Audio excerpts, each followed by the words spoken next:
economic hitmen really have been the ones responsible for creating this first truly global empire.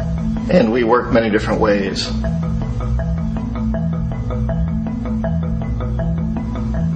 But perhaps the most common is that we will identify a country that has resources our corporations covet, like oil, and then arrange a huge loan to that country from the World Bank or one of its sister organizations. But the money never actually goes to the country. Instead, it goes to our big corporations to build infrastructure projects in that country, power plants, industrial parks, ports, things that benefit a few rich people in that country, in addition to our corporations, but really don't help the majority of the people at all. However, those people, the whole country is left holding a huge debt. It's such a big debt they can't repay it, and that's part of the plan, that they can't repay it. And so at some point, we economic hitmen go back to them and say, listen, you lost a lot of money, can't pay your debt, so sell your oil real cheap to our oil companies. Allow us to build a military base in your country, or send troops in support of ours to someplace in the world like Iraq, or vote with us on the next UN vote to have their electric utility company privatized and their water and sewage system privatized and sold to U.S. corporations or other multinational corporations. So there was that whole mushrooming thing, and it's so typical of the way the IMF and the World Bank work, that you put a country in debt, and it's such a big debt it can't pay it, and then you offer to refinance that debt and pay even more interest. And you demand this quid pro quo, which you call a conditionality or good governance, which means basically that they've got to sell off their resources, including many of their social services, their utility companies, their school systems sometimes, their penal systems, their insurance systems, to foreign corporations. So it's a double, triple, quadruple whammy.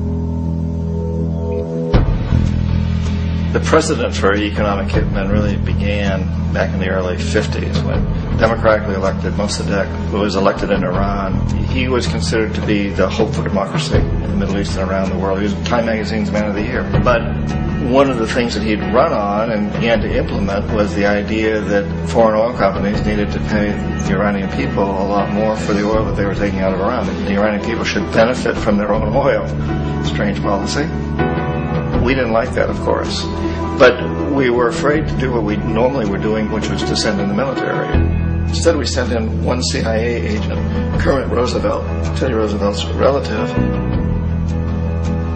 And Kermit went in with a few $1 million and was very, very effective and efficient. And in a short amount of time, he managed to get Mossadegh overthrown and brought in the Shah of Iran to replace him, who always was favorable to oil.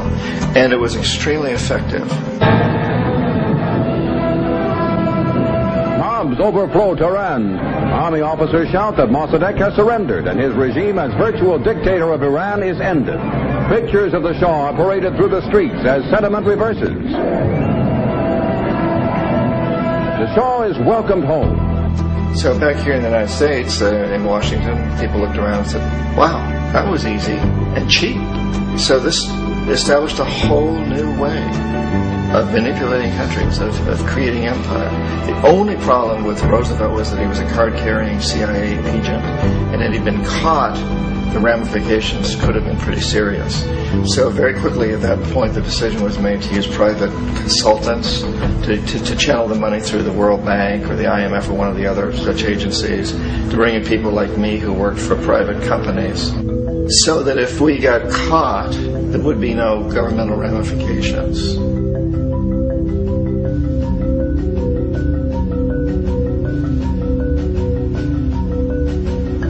When Arbenz became president of Guatemala, the country was very much under the thumbs of United Fruit Company, the big international corporations. And Arbenz ran on this ticket that said, we want to get the land back to the people. And once he took power, he was implementing policies that would do exactly that, give the land rights back to the people.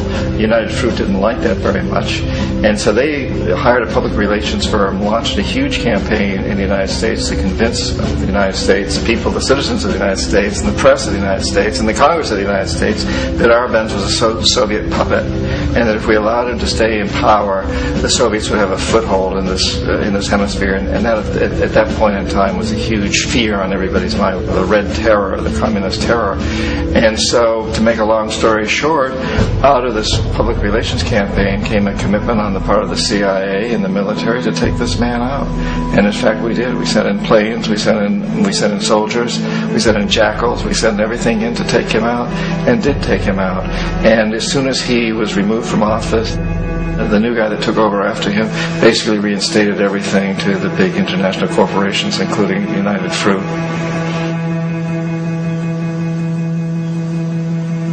Ecuador for many, many years had been ruled by pro-U.S. dictators, often relatively brutal. Then it was decided that they were going to have a truly democratic election. Jaime Roldos ran for office, and his main goal, he said, as president would be to make sure that Ecuador's resources were used to help the people. And he won, overwhelming, by more votes than anybody had ever won anything in Ecuador. And he began to implement these policies to make sure that the profits from oil went to help the people.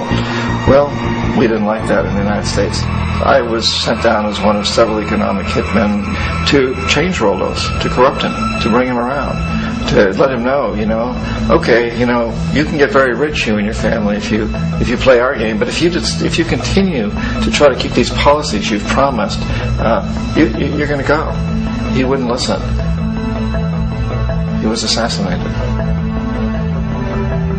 As soon as the plane crashed, the whole area was cordoned off.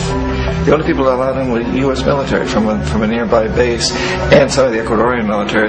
When an investigation was launched, two of the key witnesses died in car accidents before they had a chance to testify. A lot of very, very strange things that went on around the assassination of Jaime Roldos.